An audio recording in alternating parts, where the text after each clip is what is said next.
ओडिशार ऑथेंटिक डाली देह पई एते उपकार समस्ते खाइबाकू भल पाती। विशेषकर शीत दिने वर्षा दिने खाती किंतु आपण माने गरम दिन रे भी एई भली भाबरे बनेगी खाइबे देखिबे जमा भी डाली कला पड़िबनी आउ एते टेस्टी बनिबो पिला मध्य मागी मागी खाइबे। केतोटी टिप्स को फॉलो करिवे देखिबे कोलथ डाली जमा कला पड़िबनी। वीडियोटी को संपूर्ण देखिए। जदि चैनल में आपण माने नुआ अछंती तो प्लीज मो चैनल को सब्सक्राइब करिनेबे आउ छोटी लाइक कमेंट करबा को जमा भी भूलिबेनी। एठी मु नीची गोटे कप भजा कोलथ डाली जोटा कि मार्केट रे आजिकली बहुत इजी रे मिल जाउची। आपण माने जदि मार्केट रे भजा कोलथ डाली न पाइबे तो गोटा डाली आनिकी घरे भाजी की मध्य एई भली भाबरे चोपा छडेकी चोरी परिबे। शीत दिने किंबा वर्षा दिने डाली खांती किंतु आपण माने गरम दिन रे भी डाली बनेगी खाई परिबे। साधारणतः कोलथ डाली बनेले कला पड़ी थाए तो सेथि पई आज केतोटी टिप्स आपण माने को कहिबी देखिबे कोलथ डाली जम्मा भी कला पड़िबनी। तो एठी गोटे कप भजा कोलथ डाली को मुझे गोटे बाउल रे ट्रांसफर करनी गली। से मुझे गरम पानी किछि ऐड करछि जोथि कि आपण किछि समय तक भिजिया पई छाड़िबे। देखिबे कोलथ डाली टिके फुली आसीबो। ता सहित मु एठी नेछि कंचा आंब। तो जेतिकी डाली नेचंती से अनुसार आपण माननकु कंचा आंब दरकार। तो मु एठी गोटे कप डाली को गोटे कंचा आंब नहीं ताको चोपा छड़ी एमती लंबा लंबा पीसेस रे काटी नहीं। एपटे आम डाली जो भिजेगी रखी तो देखो 40 मिनिट पर केते सुंदर भाव में डाली फुली जाइए। तो एबे आमे कौन करबा ना डाली को भल से 6 ରୁ 7 थर परिष्कार करके धोई आनिबा। एई भली भाव में गरम पानी रे डाली को भिजे देबे। देखिबे बेसी समय सिझिबा को टाइम लागिबोनी। तो एबे आमे गोटे प्रेशर कुकर नबा सेथिरे आमे धोई थिबा डाली को सेथिरे ऐड करबा। आ जेतिकी डाली नेबे तार 3 गुणा मु एठी पानी नेछि। सेथिरे किछि आमे स्वाद अनुसार लूण ऐड करबा, अल्प किछि हल्दी गुंड, ता सहित आमे काश्मीरी रेड चिली पाउडर, ता सहित मु एठी गोटे टमाटो नेछि आउ काटिकी रखिथिबा कंचा आंब सेथिरे ऐड करबा, अल्प किछि भृसंग पत्र, सबु जिंस को एठी मिक्स करिनबा। एठी लंका गुंड ऐड करबा। देखिबे जमा भी डाली कला पड़िबनी। ता सहित टमाटो मध्य गोटे ऐड कर देबे। तो एबे आमे प्रेशर कुकर कवर दबा। तापरे चलो तो ताको आमे कुक करबा। तो मीडियम स्लो फ्लेम रे आमे कोन करबा ना ताको 6 ରୁ 7टा हुइसिल आसीबा पई आमे वेट करबा। एठी 6-7टा हुइसिल देला परे देखंतु केते सुंदर भाव में डाली परफेक्ट सिझी आसी आ जम्मा भी कला पड़ेनी।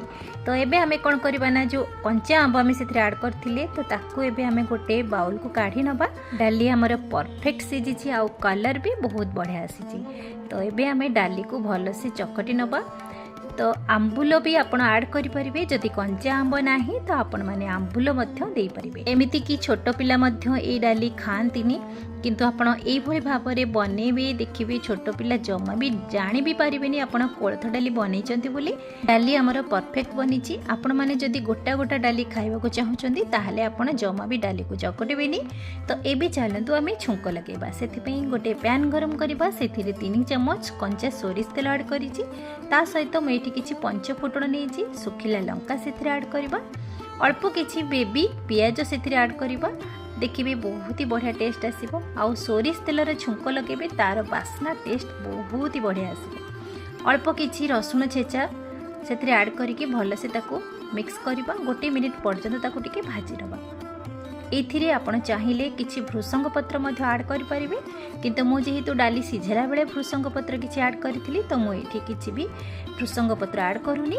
एठी अल्प किछि मु एठी हेंगु देली जोत पे कि डाली रो बास्नाटा बहुत बढ़िया आसीबो। तो एबे आमे सिझेकी रखिथिबा डाली को सेथिरे ऐड करबा और गोटे कप पानी ऐड करबा। एबे आमे सब जिंस को भल से मिक्स करके ताको टिके फुटेया पई छाड़िबा।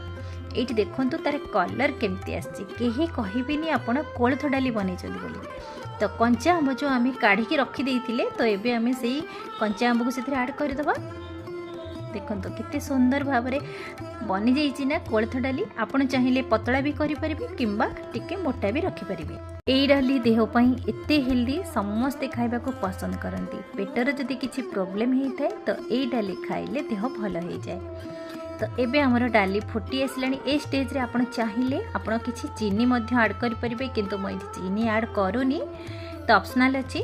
तो एबे हमर डाली फुटी आसलानी। एबे फ्लेम बंद करबा। एबे चलो तो गरमा गरम सर्व करबा। तो खटा खटा कोलथ डाली ए खरा दिन में पाटिकी जमी भल लगे सेमती आपण बनईकी खाईपर देखिए बहुत ही टेस्टी बन बहुत ही हेल्दी डाली।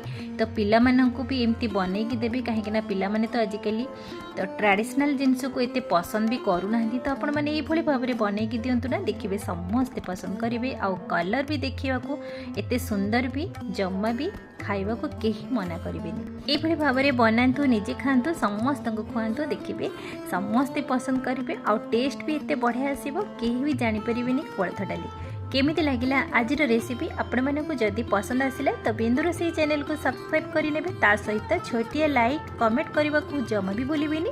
पुणी देखा हबा नुआ वीडियो रे से पर्यंत नमस्कार।